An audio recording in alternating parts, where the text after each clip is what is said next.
പാലക്കാട് ചിറ്റൂർ താലൂക്ക് ആശുപത്രിയിൽ യുവതിക്ക് പാമ്പുകടിയേറ്റ സംഭവത്തിൽ ഡിഎംഒ താലൂക്ക് ആശുപത്രി സൂപ്രണ്ടിനോട് റിപ്പോർട്ട് തേടി. സ്ത്രീകളുടെ വാർഡിന്റെ പുറത്തുവെച്ചാണ് പാമ്പുകടിയേറ്റത് എന്നാണ് ആശുപത്രി സൂപ്രണ്ടിന്റെ വിശദീകരണം. യുവതിക്ക് ആവശ്യമായ ചികിത്സ നൽകിയെന്നും അധികൃതർ വ്യക്തമാക്കി. ഇപ്പോൾ ആശുപത്രിയിൽ എത്തിയിട്ടുണ്ട് മന്ത്രി കെ കൃഷ്ണൻകുട്ടി. നിഖിൽ പ്രമേഷ് ഇപ്പോൾ വിവരങ്ങളുമായി ചേരുന്നുണ്ട്. നിഖിൽ, ഇപ്പോൾ മന്ത്രി കെ കൃഷ്ണൻകുട്ടി തന്നെ അവിടെ എത്തിയിട്ടുണ്ടല്ലോ. ഇക്കാര്യത്തിൽ എന്താണ് ആശുപത്രി അധികൃതർ നൽകുന്ന വിശദീകരണം? ഉന്മേഷ്, ഇപ്പോൾ സ്ഥലം MLA കൂടിയായിട്ടുള്ള മന്ത്രി കെ കൃഷ്ണൻകുട്ടി ആശുപത്രി സന്ദർശിച്ച ശേഷം അദ്ദേഹം നമ്മളോടൊപ്പം ഉണ്ട്. ദൗർഭാഗ്യകരമായിട്ടുള്ളൊരു സംഭവമാണ് നടന്നിട്ടുള്ളത്. കാരണം ആശുപത്രിയിൽ വെച്ച് നമ്മൾ ആളുകൾ ഇവിടുത്തെ ചികിത്സ തേടിയെത്തുമ്പോൾ അവിടെ പാമ്പ് കടി ഏൽക്കുക എന്ന് പറയുന്നത് ഒരിക്കലും നമുക്ക് അംഗീകരിക്കാൻ പറ്റുന്ന ഒരു കാര്യമില്ല. ഇപ്പോൾ മന്ത്രിക്ക് എന്താണ് മനസ്സിലാക്കാൻ വേണ്ടി പറ്റിയത്? ഞാൻ വിശദമായ ഒരു അന്വേഷണം നടത്തിയിട്ട് അവിടെ അവരുടെ സ്ഥിതി എന്താണെന്ന് ഞാൻ ഇപ്പോൾ അവിടെ പോയി നോക്കിയപ്പോൾ അവർക്ക് വിഷമങ്ങളൊന്നുമില്ല. ഞാൻ ആശുപത്രിയിൽ പോയപ്പോൾ ഇപ്പോൾ ഇവിടെ ഒരു വിഷമത്തിൻ്റെ ഒരു ലക്ഷണമൊന്നും കാണാനില്ല. ഇനി ഒരു 5 മണിക്കൂർ കൂടി കഴിഞ്ഞ ശേഷം ഒരു ടെസ്റ്റ് ചെയ്തിട്ട് ഇത് പറയാൻ പറ്റുള്ളൂ. അത് നോക്കട്ടെ. ഇവിടെ വൃത്തിയാക്കണം എന്നുള്ളത് നമുക്ക് നിങ്ങളുടെ അഭിപ്രായത്തോട് യോജിക്കുകയാണ്. അത് വൃത്തിയാക്കാനുള്ള ഏർപ്പാട് ചെയ്യാം. അപ്പോൾ ഈ പാമ്പിൻ്റെ ഒരു കുട്ടിയാണ് ഉണ്ടായിരുന്നത്. അപ്പോൾ സ്വാഭാവികമായിട്ട് ഇനി മറ്റിടങ്ങളിൽ ഉണ്ടാവും എന്നുള്ളൊരു ആശങ്ക ഇല്ല. ഇപ്പോൾ നിങ്ങളുടെ വീട്ടിലും എൻ്റെ വീട്ടിലും ഒക്കെ കാണാൻ സാധ്യതയുണ്ട്. മഴ പെയ്യുമ്പോൾ ഈ സാധനം മഴ പെയ്യാത്ത സ്ഥലത്തേക്ക് കയറി വരും. അതാണത്. നമ്മളത് ശ്രദ്ധിക്കേണ്ടത് ശരിയാണ്. ജനലും വാതിലും ഒക്കെ അടച്ച് അത്രത്തോളം ശ്രദ്ധിക്കാത്തതുകൊണ്ട് അത് ചൂലിനുള്ളിൽ ചൂട് തട്ടി അവിടെ വന്ന് കിടന്നതാണ്. അപ്പോഴത് എടുക്കുമ്പോൾ വന്നെന്നുള്ളതാണ്. ഇപ്പോൾ അല്ലാണ്ട് പറമ്പിലല്ല അത് വന്നിരിക്കണം. അത് നോക്കിയില്ലേ? അപ്പോൾ ഈ ചൂട് ഉള്ള സ്ഥലത്ത് അത് വരും. അത് സ്വാഭാവികമാണ്. നമ്മൾ ശ്രദ്ധിക്കേണ്ടത്. പുതിയ കെട്ടിടം ഇവിടെ പണിയുന്നുണ്ടല്ലേ? അതെ, അത് പുതിയ കെട്ടിടം പണിയുണ്ട്. അവിടെ 2-3 ക്വാർട്ടേഴ്സിന് തീരുമാനമായി. ഒരു റൊട്ടീൻ ശുചീകരണം ഇവിടെ ഉണ്ടോ നിലവിലത്തെ സാഹചര്യം? ഇല്ല, അത് നമുക്കൊരു സാധാരണ നിലയ്ക്കുള്ള ആശുപത്രികളിൽ ഉണ്ടാകുന്ന കുറവുകൾ ഉണ്ടാവും. ഞാൻ ഇല്ലയെന്നൊന്നും പറയില്ല. അത് ഇവിടുത്തെ ഡെവലപ്മെൻറ്റ് കമ്മിറ്റി എല്ലാം മുനിസിപ്പാലിറ്റിയും കൂടി അത് ചെയ്യും. എന്തായാലും മന്ത്രി കെ കൃഷ്ണൻകുട്ടി ഇപ്പോൾ ഈ ആശുപത്രി പരിസരമൊക്കെ നേരിൽ കണ്ട് മനസ്സിലാക്കി കഴിഞ്ഞു. അദ്ദേഹം ആശുപത്രിയിലും എത്തിയിരുന്നു. അവിടെയും എത്തി ഈ പാമ്പുകടിയേറ്റ ഗായത്രി അദ്ദേഹം നേരിൽ കണ്ട് അവരോട് സംസാരിക്കുകയും അവരുടെ ആരോഗ്യനിലയെക്കുറിച്ച് ചോദിച്ച് മനസ്സിലാക്കുകയും ഒക്കെ ചെയ്തിരുന്നു.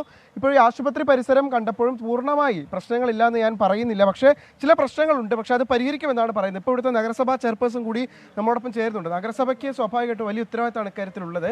ഒരു വീഴ്ച പറ്റിയിട്ടുണ്ടോ നിങ്ങളുടെ ഭാഗത്ത്? വീഴ്ച പരിസരം വൃത്തിയാക്കുന്നതിലോ?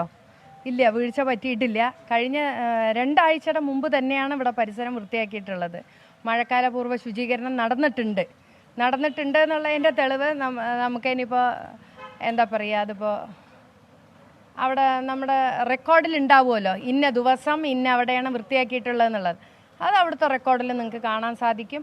പക്ഷെ മഴക്കാലം ആയതുകൊണ്ട് തീർച്ചയായിട്ടും പുല്ല് വെട്ടി 1-2 ആഴ്ചയുടെ ഉള്ളിൽ തന്നെ ആ പുല്ല് വളരാനുള്ള സാധ്യതയുണ്ട്. പക്ഷേ ഇത്രത്തോളം വളർന്നിട്ടില്ല, അങ്ങനെ ആളെ മൂടുന്ന ലെവലിലൊന്നും വളർന്നിട്ടില്ല. അത് നിങ്ങൾ നേരിട്ട് പരിശോധിച്ചാൽ കാണാവുന്നതാണ്. അപ്പോൾ അത്തരം വൃത്തിഹീനമായ ഒരു സാഹചര്യമൊന്നും ആസ്പത്രിയിൽ നിലനിൽക്കുന്നില്ല.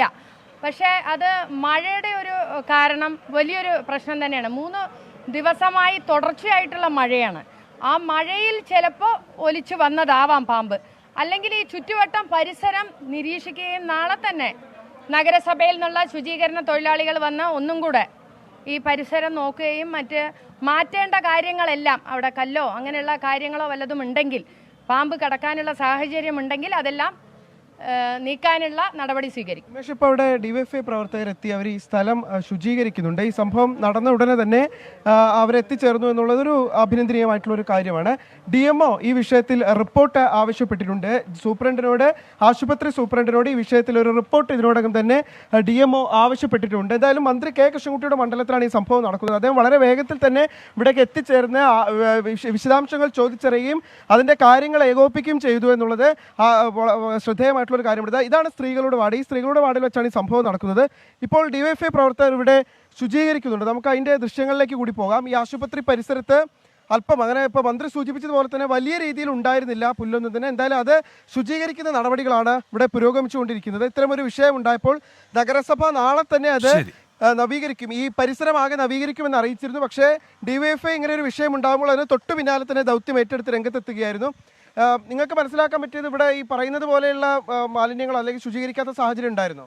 ശുചീകരിക്കാത്ത സാഹചര്യമില്ല നിലവിൽ. പക്ഷേ ഇവിടെ വളർന്നു നിൽക്കുന്ന കുറേ പുല്ലുകൾ ഉണ്ടായിരുന്നു. ദൗർഭാഗ്യകരമായ സംഭവമാണ് ഉണ്ടായത്. ആ പുല്ലുകൾക്കിടയിൽ നിന്നായിരിക്കാം ഒരുപക്ഷെ ഈ പാമ്പ് എത്തിയിട്ടുള്ളത്. ഇവിടെ ഡിവൈഎഫ്ഐ എന്നുള്ള നിലയിൽ ഈ വിഷയം അറിഞ്ഞതും തന്നെ ആശുപത്രി പരിസരം മുഴുവൻ വൃത്തിയാക്കുന്ന ശുചീകരണ പ്രവർത്തനത്തിലേക്ക് ഡിവൈഎഫ്ഐയുടെ വളണ്ടിയർമാർ എത്തുകയായിരുന്നു ചെയ്തത്. ശരി, എന്തായാലും ഡിഎംഒ ഈ വിഷയത്തിൽ ആശുപത്രി സൂപ്രണ്ടിനോട് ശരി റിപ്പോർട്ട് നിഖിൽ. നൽകി. ഏതായാലും മന്ത്രി തന്നെ അവിടെ സന്ദർശിക്കുന്നു. ഇപ്പോൾ ഡിവൈഎഫ്ഐ പ്രവർത്തകരുടെ ശുചീകരണം നടക്കുന്നു. നിഖിൽ പ്രമേശാണ് ആശുപത്രി പരിസരത്ത് നിന്ന് വിവരങ്ങൾ നൽകിയത്.